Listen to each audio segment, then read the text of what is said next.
My grandfather died at the age of 86 in 1966. That's him on the left.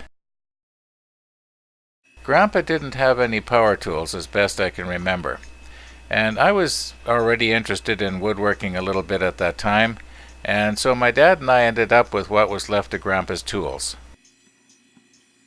Up until recently, this was the only large chisel that I had, and as you can see, I kinda beat up the handle pretty bad.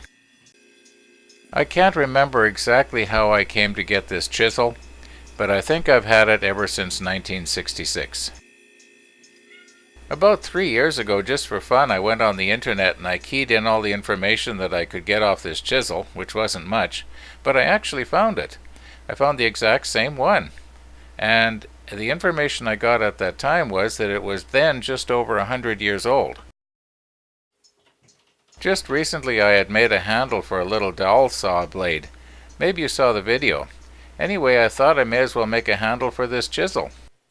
Being as the chisel was so badly rusted and had so many pits in it, I thought I'd maybe try and clean it up a little bit with this wire brush. It helped a little bit, but not a whole lot. So okay, this is more from that oak that I had used on the dowel saw handle, and we'll see if I can turn it down a bit here to the right size. And by the way, those quick adjusting calipers that you see me using here, those also were my grandfather's.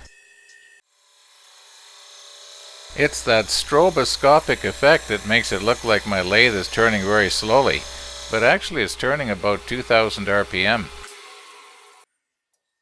There's quite a ways to go yet.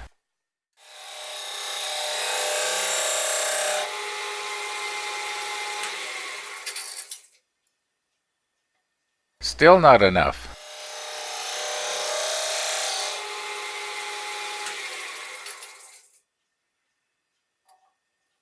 Getting really close now.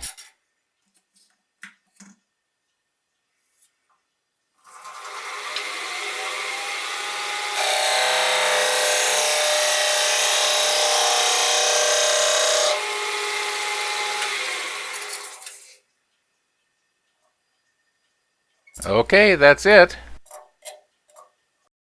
Just round it off a little bit here, and I think I'm done with the lathe.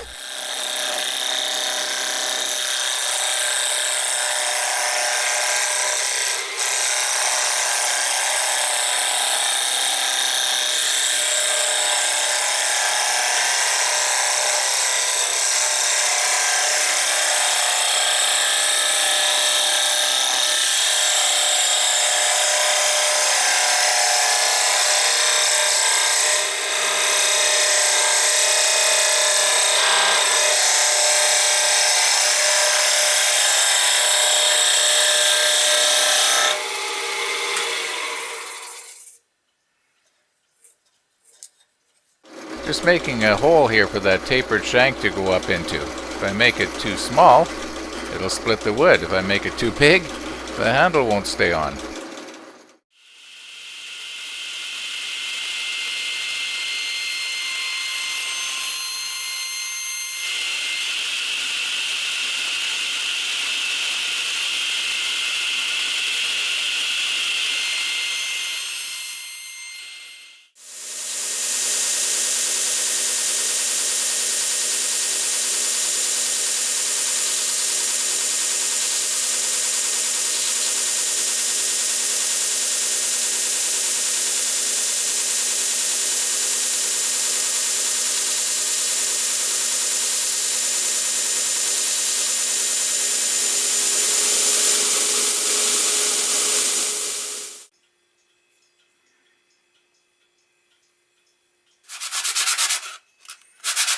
I guess there are just some jobs a machine can't do.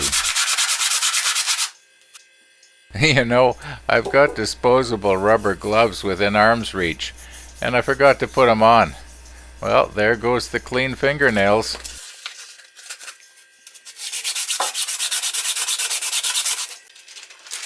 Here's a tip. You know those plastic liners that are inside cereal boxes? Don't throw them out. They're great for something like this.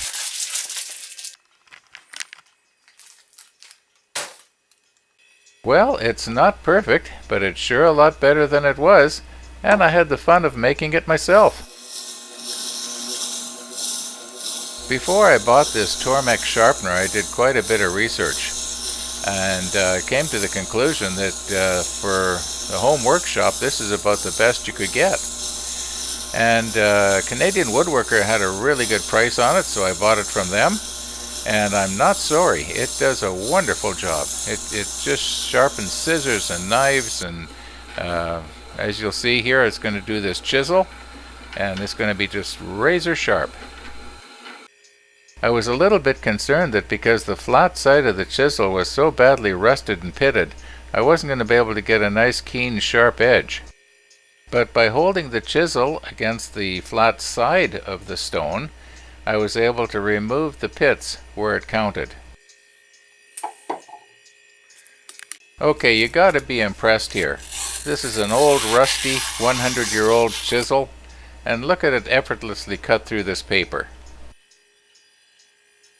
You know what? I think Grandpa would be real proud.